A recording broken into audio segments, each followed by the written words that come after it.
Welcome back to my channel Sonu Rubi vlogs. আজকে দুপুর 1:30 মতো বাজে।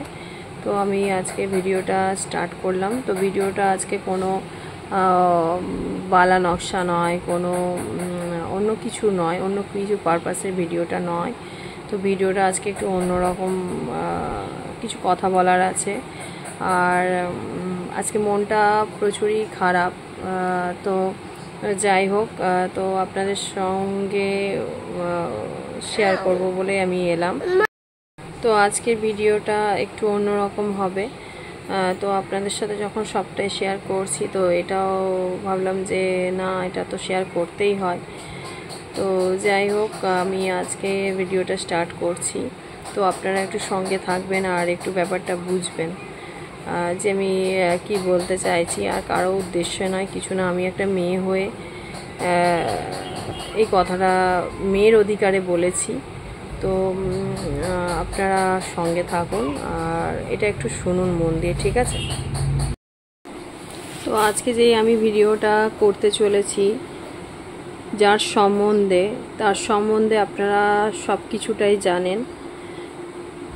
খুবই দুঃখজনক, খুবই বেদনাদায়ক, খুবই কষ্টদায়ক।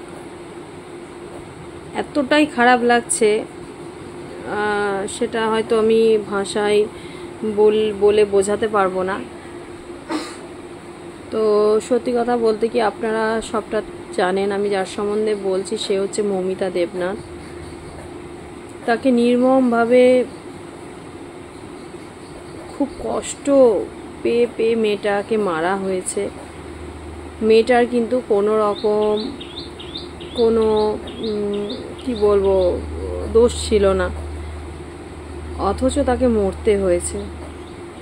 এটাই আমাদের সমাজ। তো এই সম্বন্ধেই আমি 2-4 কথা আপনাদেরকে বলবো। তো আপনারা প্লিজ খারাপ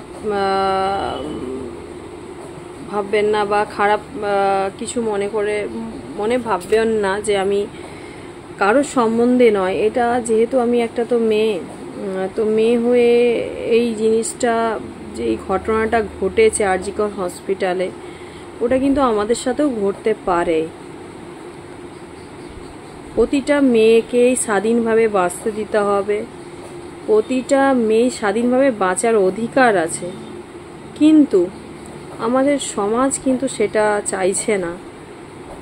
মেয়েটাকে যে নির্মমভাবে মারা হয়েছে, তার জন্য সত্যি কথা বলতে কি কিছু বলার নেই। কিন্তু অথচ এতটাই ভেতরে ক্ষোভ হচ্ছে, তো রাগ হচ্ছে। কিন্তু যার যাওয়ার সে চলে গেছে, যে যাওয়ার সেও চলে গেছে। কারণ আপনারাই ভাবুন তো, তার মা বাবার কি অবস্থাটাই হচ্ছে এখন। আর যেই সময় মেয়েটা মারা গেছে, মেয়েটার কতটা কষ্ট হয়েছে, কিভাবে তাকে মারা হয়েছে। এটাই কি আমাদের সমাজ? তো ওরই সম্বন্ধে আমি 2-4 কথা বলবো। একটা কবিতা বলতে পারেন, এটা ঠিক কবিতা নয়, এটা জাস্ট একটা লেখা। তো আপনারা একটু শুনুন, আমার সাথে একটু কোঅপারেট করুন। তো আমি এটা বলছি। মা, আমি তো যেমন ডিউটিতে যাই সেই রকমই ডিউটিতে গিয়েছিলাম। মা, আমি তো যেমন ডিউটিতে যাই সেই রকম ডিউটিতে গিয়েছিলাম। আমি তো জানতাম না যে আজই হবে আমার শেষ দিন। আমার জুনিয়রদের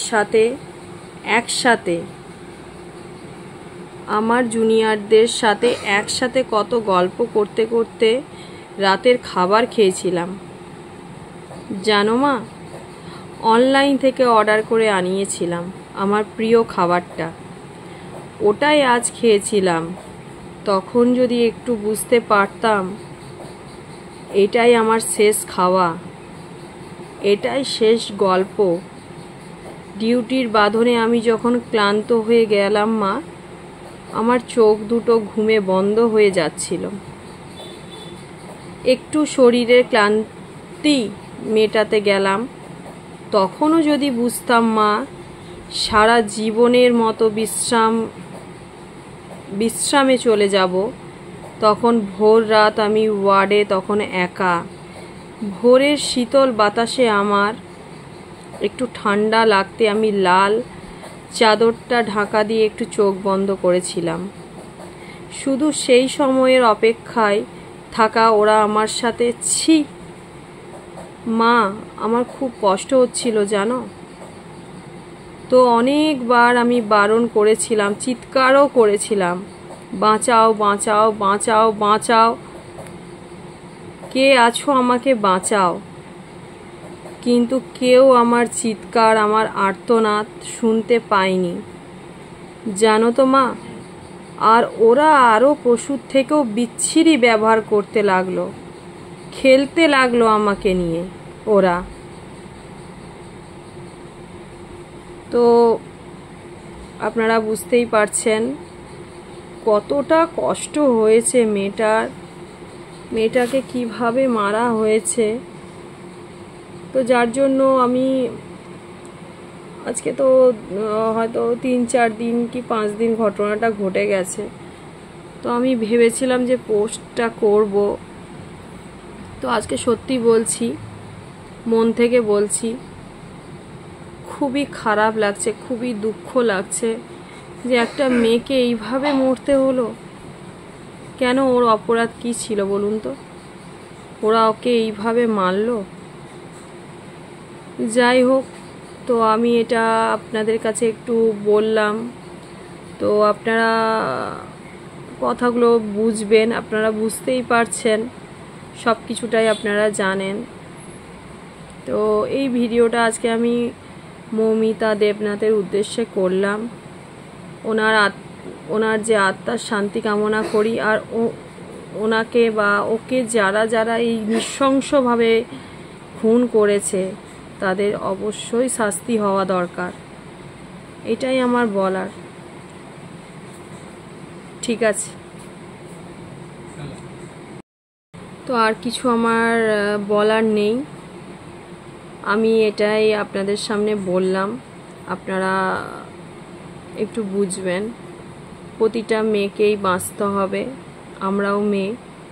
তো মেয়ে হয়ে মেয়ের সমাজে ভালোভাবে বেঁচে থাকার জন্য বলার যথেষ্ট অধিকার আছে। তো আমি সেই অধিকারের ভিত্তিতেই বলেছি। যারা যারা মৌমিতা দেবনাথের এত বড় সর্বনাশ করলো তাদের অবশ্যই শাস্তি হওয়া দরকার। ঠিক আছে, আজকের মতো এইখানেই ভিডিওটা আমি শেষ করলাম। আবার পরের ভিডিওতে আপনাদের সাথে দেখা হবে।